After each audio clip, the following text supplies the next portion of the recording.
Hello, my name is Mike Wolsfeld, and I'm the collaboration specialist with InnovationPlace.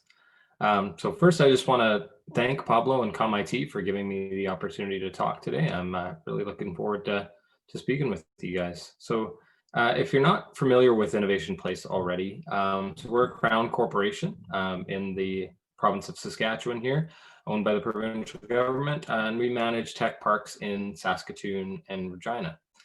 So it's our mission to help grow Saskatchewan's tech sector and provide a supportive environment for startups and early stage technology companies. And what I'm going to be talking with you today about is the growth of an ecosystem. We officially opened our doors way back in 1980, and there's been tons of growth in the Saskatchewan tech ecosystem since then. We've been a part of a lot of it, and I just wanted to kind of take this opportunity to kind of show you or talk to you about some of the growth that's been happening in Saskatoon or Saskatchewan technology, especially in the ICT sector, and how we feel like we've helped out along the way, and how kind of the story about multiple different partners all rowing in the same direction, which I think is one of the great strengths of Saskatchewan's tech sector, is that you have so many minds working together towards the same goal, and that's growing the sector. So I'll take you back a little bit here. This is a picture from 1980, way back when we officially opened our doors at InnovationPlace. So you can see right there, right, kind of off center to the right in that picture is that was InnovationPlace's original building, the Galleria. It's still there today. We've expanded on it a little bit. And we've expanded the park quite a bit as well. So that's what it looked like in 1980, and we've come a long way.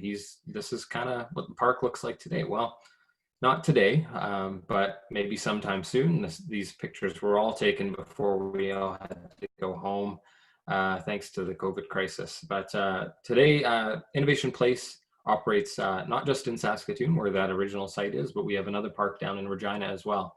And also not just one building, but we have 19 buildings in Saskatoon, and another 5 buildings down in Regina. And that's over 3,800 people working through in both of our parks for about 150 different companies. So we say we support the sector, the tech sector, and when we say that, we're kind of talking about tech in its broadest definition. So we do support ICT and software companies. They're kind of the largest growing in our space. But we also work with a very large and growing biotech sector. There's mining and engineering, aerospace, and others, research and development that goes on in our parks as well. So you can see on a regular day, it's quite active and exciting place to be. We're hoping to get back to that sometime soon. So when we're talking about growth of the software space, especially, it's been moving really fast in the last 5 years or so. We've seen a lot of news stories. Anybody working in the space kind of has this idea that things are growing really fast. So we've been seeing things like the big one was Vendasta announcing that they raised $40 million in venture capital. It's the largest ever venture capital raise in the history of Saskatchewan for a tech company. And they're gonna hire a few more 100 people in their office here, which we're really looking forward to. Coconut is another one, that 6.5 million that they announced there. That's just a fraction of what they've raised over their life. They've raised, I think, over $13 million. Solido was a great news story. They started inside InnovationPlace, just like Coconut did actually. And they ended up becoming the province's largest tech acquisition or province history. So they were acquired by Siemens, a massive global firm. And now they're still working out of InnovationPlace called Mentor, a Siemens company. And then another one that most of you are probably familiar with is Skip the Dishes. So they started here in Saskatoon. They were part of InnovationPlace actually, and still are. And now they have offices, a head office in Winnipeg, still an office in Saskatoon, and another in Calgary, I believe. But they became a large success story when they were acquired for over $200 million. The article says they're 110 after it was all said and done. After they hit some growth targets and whatnot, it ended up being over $200 million. So big success story coming out of the prairies here. Yeah, and that's just a small fraction of the good news stories we've heard in Saskatchewan over the last few years. So there's also others like Seven Shifts, who a lot of us are probably familiar with. They've raised over $20 venture capital, and they've been growing very fast. Obviously hard hit by COVID, but have been really working well through this to support restaurants and do the right thing for them. And I think they'll come out on top of this as well.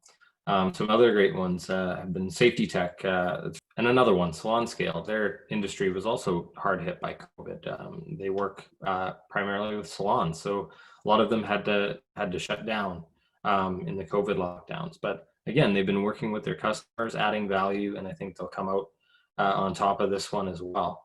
Some other really interesting ones in Regina have been Gas Buddy, Lumica, IQ Metrics. You could name a lot of them. And then in the last few years here, we had Connexus Venture Capital Fund pop up. So they launched that alongside their incubator, the Cultivator. And that's a $32 million venture fund looking to invest in early seed stage and Series A stage companies here in Saskatchewan. So that's been a really exciting growth story in the last few years, and we're excited to see where it goes. So we've all been hearing about some of these established companies, or some of these companies that are really on a tear on their growth trajectory. But what we've also seen is this whole other layer on the snowball effect of the growth in the Saskatchewan tech scene. So we've seen these companies have success, raise money, some of them exit, and then that mentorship and money and everything else is being filtered down into the rest of the ecosystem with some amazing founders who are more than happy to help out others getting started out. And I think we've created a great environment here, and a lot of that's to thank for Collabs and the Cultivator and the efforts that they've done in Saskatoon and Regina to support early stage tech startups. So since they've started up, and we've seen some other amazing success stories like Solus Guard and Kirby in Saskatoon. And then in Regina, we also have Offstreet and Krugo and Hion, Precision AI, all doing interesting things. And then outside of the incubator environment as well, we've had a few other really interesting early stage startup stories. One being Ango, which is a really cool, started as a spinoff from Noodle Cake, the games company. After they got acquired, they had this spinoff company from their consulting arm that worked with the healthcare industry, and now Ango is spun off into its own company and has had a good amount of success growing further into the healthcare sector, but also into other sectors where their product also adds value. So they've been really interesting. Lumica in Regina has been a great one in the telemedicine space, especially during COVID times where some of us couldn't go and see our doctors. It gave you the opportunity, especially in Saskatchewan, to go see your doctor for free over telemedicine. So being able to connect people in remote locations or even in the city if you can't visit them because of COVID, that's been a big success story recently. And one of the more interesting ones has been Pivot as well. So they were a couple of the founders from Skip the Dishes went on to start Pivot, which is sort of a furniture rental business that is using technology and a new business model to disrupt the furniture industry, which hasn't been disrupted for a very long time. So we've seen a lot of this growth. We've heard the news stories. We've seen the companies raise money and whatnot. But up until recently, we haven't had a whole lot of solid quantitative evidence to back up this feeling that we all have working in the tech sector that everything's growing. So we've been collecting data for a long time here at InnovationPlace. So since 1992, when we started collecting this data, InnovationPlace has supported up over 170 different startup companies. And over the years, I think that's our support for those startups has led to our success and is a big part of the reason why now we have over 3,800 professionals in technology working in our parks here in Saskatoon and Regina. And so what we've seen recently is that this is just a small part of the larger tech ecosystem in the province. So recently, an organization called Sask Interactive commissioned a study through their partner in Ontario, Nordicity. It was a labor market and economic impact study, which allowed us to quantify some of the numbers in the tech sector and also quantify some of the recent growth, which has been really good. So what they found is that there are about 5,000 ICT companies operating in Saskatchewan, employing about 52,300 people, which was actually bigger than some of us thought it would be before we did the study, and really good numbers in terms of the overall economy of Saskatchewan. And those numbers quantify a little bit about what the tech sector is today, but what we've also been seeing is that the growth has rapidly increased over the last 5 years. So we've seen that in our own numbers, where we've seen of those 170 startups that we've supported in the last years since 1992, 45% of those were in the last 5 years. So that's all the startups that we've supported, and not including the startups that have been supported by our partners located in our parks, Collabs and the Cultivator Incubators. So through them, they've collectively supported over 100 other startups in the Saskatchewan tech ecosystem. And then back to that labor market and economic impact study that I mentioned earlier. What that study found as well is of that about 52,000 people working in technology, 16% of those were hired in the last year. And so we've seen a tremendous amount of growth, both in new startup formation, but also jobs growth, which is encouraging that these startups are seeing success and growing and hiring new people, which is really good. And then kind of another leading indicator that we look at as well is venture capital. So Saskatchewan historically didn't raise a whole lot of venture capital. A lot of that money was allocated in larger markets like Toronto or Vancouver in Canada, or down in the States, it's New York City and Silicon Valley. But what we've seen just in the last year here, so measuring venture capital across Canada, we've seen that Saskatchewan companies over in 2019 raised about $114 million total. So that's still a relatively small number in terms of Canada, but you're looking at comparing that against a 2018 number of just $16 million. And that $114 million number as well, that's more than the last 5 years combined in venture capital. So venture capital isn't everything, but it's a great indicator that some of these companies are finding success, hiring talent, attracting people to the region, and growing really fast. So that's been really good to see as well. So what role do we think that InnovationPlace had to play in all this growth, or has to play in all this growth? And so over the years, we've developed our strategy to offer an environment of innovation, collaboration, and entrepreneurship that integrates these 5 key aspects. So what we do in these areas here, for example, is when you look at our tenants and our clustering, we try to cluster like-minded sectors together. So a lot of our ICT companies are in the same buildings. They walk through the same common spaces. A lot of our buildings are designed with common areas that any company can use at any time. So we try and kind of design our spaces around increasing those collisions, those sort of, walking by somebody at the coffee shop or something and asking each other questions and whatnot. So we cluster our tenants together based on the sector they're in. So a lot of our biotech companies are in the same space. ICT companies are in the same building. And we do our best to kind of funnel them to encourage those natural interactions and whatnot between them. So we invest a lot in the technical aspects of our buildings and our relationships as well. So when I mention that, I'm talking about, we have specialized IT infrastructure. So we have generally more bandwidth than you'll find in any other commercial relationship in terms of internet speeds. We have redundant connections, so we're connected to both of the major telecoms, or three telecoms actually, here in Saskatoon and Regina, so that if one internet provider goes down, you can connect right to the next one seamlessly without any kind of interruption. We have energy backup in all of our buildings, so that if you're performing a big upload or something like that can't be interrupted, it won't be. So we do our best to make sure you have everything you need there.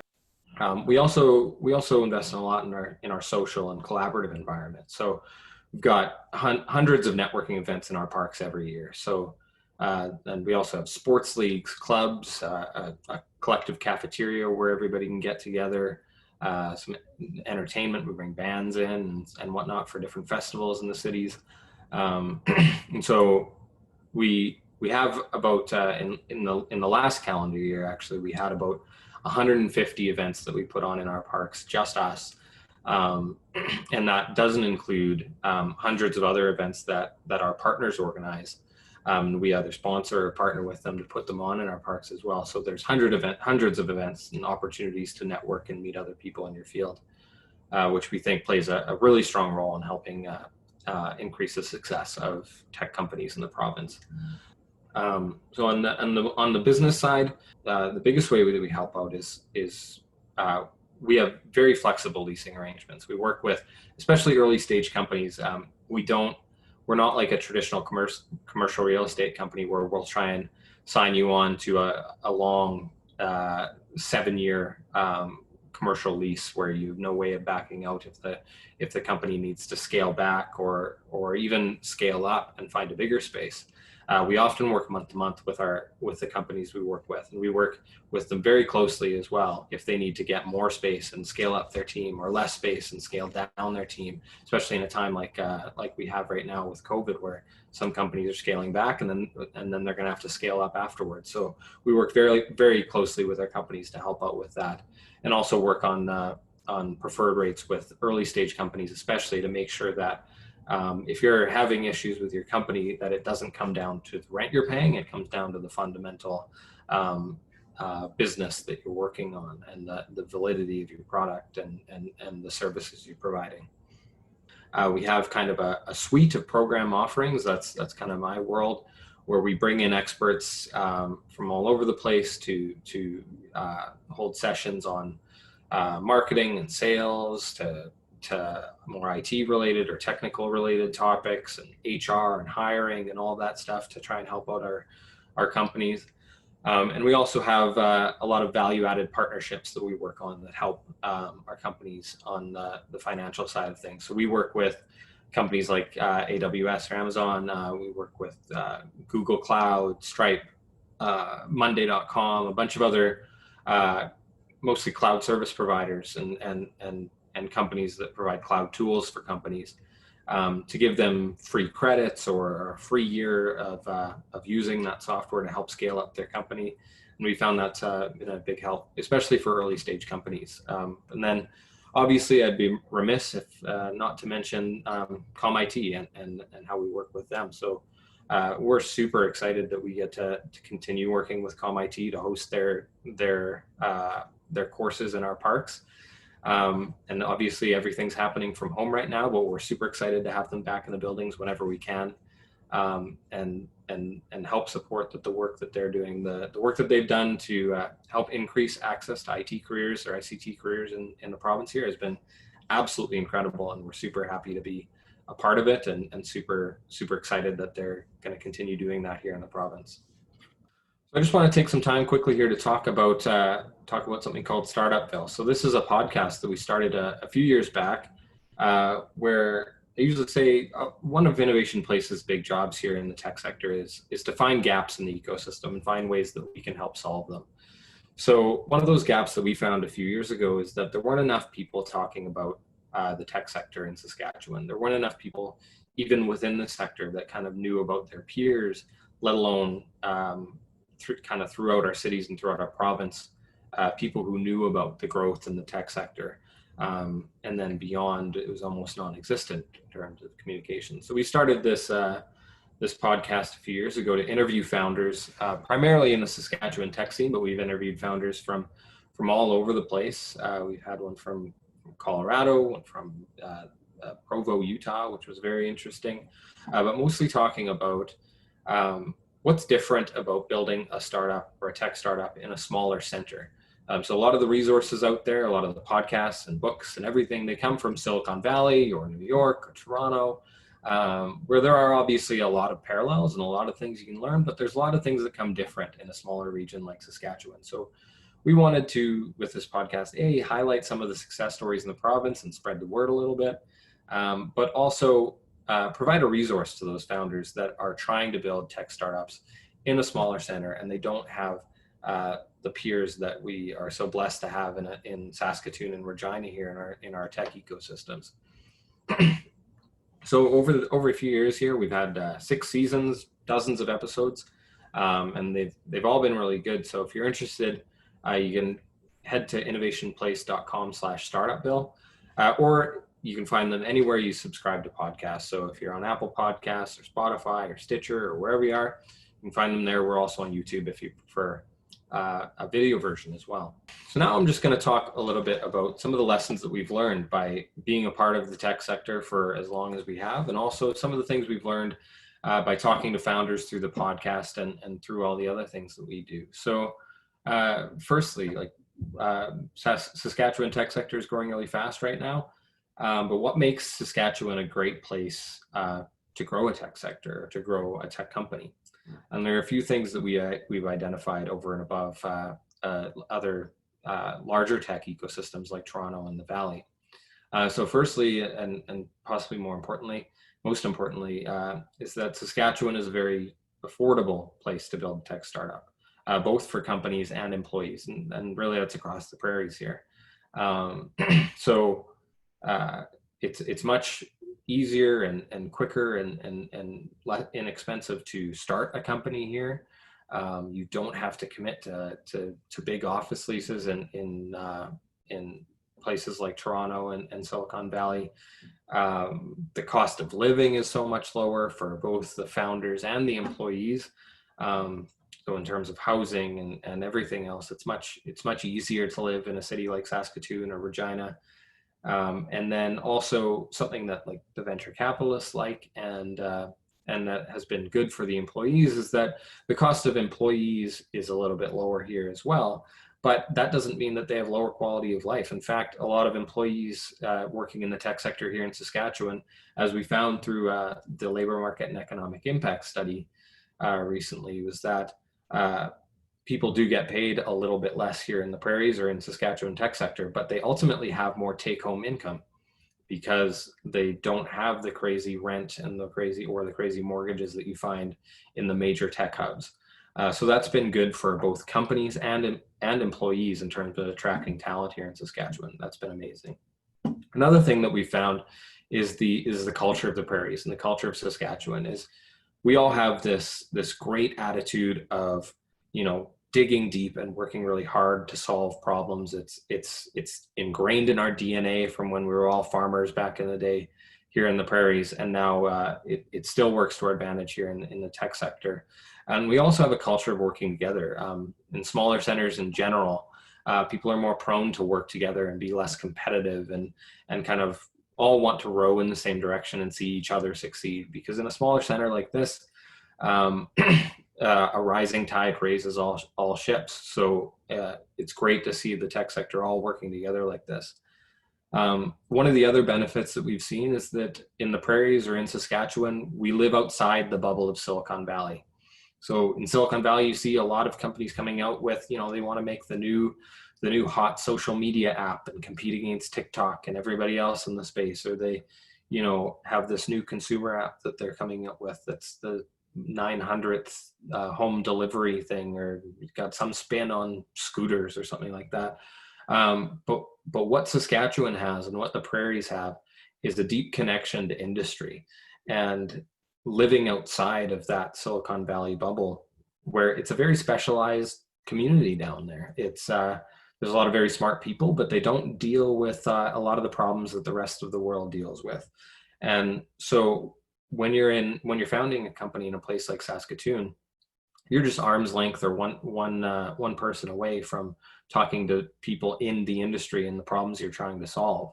So we've found a lot of success among founders in terms of really building a deep connection with industry and solving problems, instead of dreaming up a solution to problems that you have had no interaction with because you've been living in Silicon Valley in what I'll say is a bit of a sheltered lifestyle, disconnected from the rest of the world.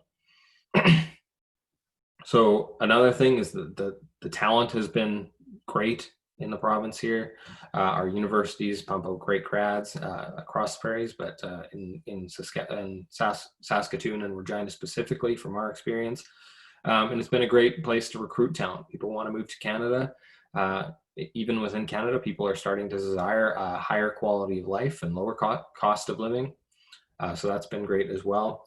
And then finally, the major benefit we've seen is the ecosystem itself, and all of the support that we have now from everybody kind of working together and rowing in the same direction, from government to crown corporations like InnovationPlace and nonprofits like CoLabs and industry or private sector like Connexus and their venture fund. Everybody's rowing in the same direction, trying to grow this thing together. And really, from what I've seen, it's been one of the most cohesive tech ecosystems that I've had the chance to witness, and it's been amazing to be a part of it. And so why do companies stay here as well, right? And so I think that comes down to pretty much all of the above, right? It's affordable to start and grow a company here. It's affordable for talent. We have a great culture of and work ethic and access to industry and all those things, and that's great. And I think this wasn't always the case until we first had a few of those stubborn early founders that stayed here when others may have moved, right? So we had Vendasta and Coconut and Solido and Skip the Dishes that stayed in the prairies and grew their companies here and helped build this ecosystem that we have today. Because if we didn't have those companies, if we didn't have this ecosystem building, we wouldn't have the snowball effect that we've seen over the last few years here. So that's been a big part of it. And there's also, when you're looking at companies that are starting to scale up, there are big speed advantages to growing in a small city. When everything's more affordable, everything moves a little faster because you don't have to deal with the massive machines of larger centers. You can really just like put on the gas and grow faster. So I think that's why we've seen some of our bigger companies stick around as well. And lastly, something I just want to touch on is that I think the future looks really bright in the prairie tech ecosystem or the Saskatchewan tech ecosystem. I know it's not without its challenges, especially what we're facing here with COVID and some companies having to scale back. Venture funding is going to scale back definitely and start to maybe revert back into some of the places in which they're already comfortable, like Toronto and Silicon Valley. But I think that'll ultimately come back, especially how we have more homegrown venture funds here in the province as well to support that side. There have been layoffs, but I think what we'll see is everybody goes back to work, is a lot of those people will be hired back and kept within the ecosystem as well. So why do I think the future looks bright? Well, that labor market and economic impact study recently was a big indication of where things are headed. It showed stronger numbers than really a lot of us were expecting. And what it's doing is it sets a great baseline for our recovery moving forward. So we were able to quantify what the tech sector looked like prior to COVID.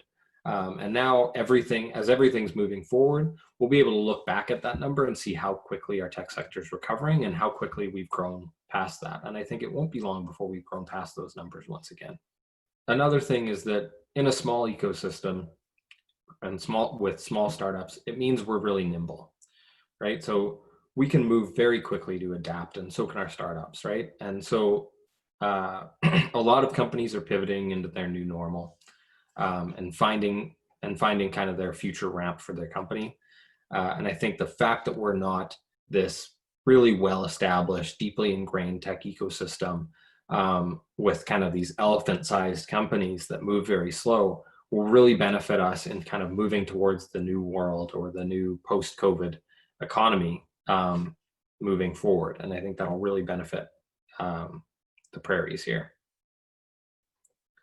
And another thing, especially when it comes to things like raising venture capital and building solid companies that survive through crises like this, is that Saskatchewan startups and prairie startups have always been really focused on positive unit economic businesses. And those are businesses that turn a profit or have a profitable business model at least. They might not turn a profit today, but the model is profitable in the near future. So that's always been very attractive to venture capitalists. And we've had to be that way because venture capital wasn't always so available here. So we had to show, more than any other company anywhere else, that we could be a profitable business in the end. And this is going to really benefit us because we're used to doing this. We're used to building profitable businesses and not businesses that have to lose money for 10 15 years before they ever reach any profit. So I think that's really going to benefit us in a time like COVID, because venture capital firms and other investors and really the economy itself is going to preferentialize companies that can turn a profit, and that's a real strength here in the prairies. Another thing that I'm seeing that gives me some encouragement is that with COVID, we're seeing a bit of a drive away from major cities. Remote work is becoming the norm. There's been some things highlighted by COVID where it's not necessarily great to be in a city of 5 million people when there's a pandemic in the world and you have to shelter in place in your small 500 square foot apartment. And I think even before this, there was a trend of people living in larger centers that were growing frustrated with the high cost of living, the high rental and mortgage rates for living there, and looking at smaller cities as another opportunity for them. So I think that shift to remote work, when you can still work for some of these companies in these large centers, but you can live anywhere, smaller centers are like Saskatoon and Regina are going to become a lot more attractive. And then once they're in this ecosystem, they can start working also with our homegrown startups, which are on a tear and are going to need to continue growing and continue attracting that talent. So I think from an economic side, Saskatoon, Regina, the prairies are very well situated to continue growing and kind of make it out of this crisis much farther ahead than we were before. And then also from a talent attraction side, I think we're sitting in a really good spot, in that the prairies in Saskatoon and Regina are very attractive cities to live in a post-COVID era where you can work from anywhere, have a small cost of living, no commute or a very short commute. I think that's going to give us a significant advantage moving forward too. So I'm very bull on the prairies. I think we're moving in a great direction. Like I said, everybody's rowing in the same direction, trying to grow this tech ecosystem. We've had a lot of success leading up to this, and I think we'll continue having a lot of success moving forward. So that's everything I have for you today. I just want to thank Pablo again and thank ComIT for having me here. It's been a pleasure talking to you all. And yeah, if you have any questions for me or for InnovationPlace, you can reach out anytime. My email is mwolsfeld@innovationplace.com. Or you can just email saskatoon@innovationplace.com and ask for me or anyone else in our company, and we can help answer some questions for you. So thanks again, ComIT, and it's been great talking to you.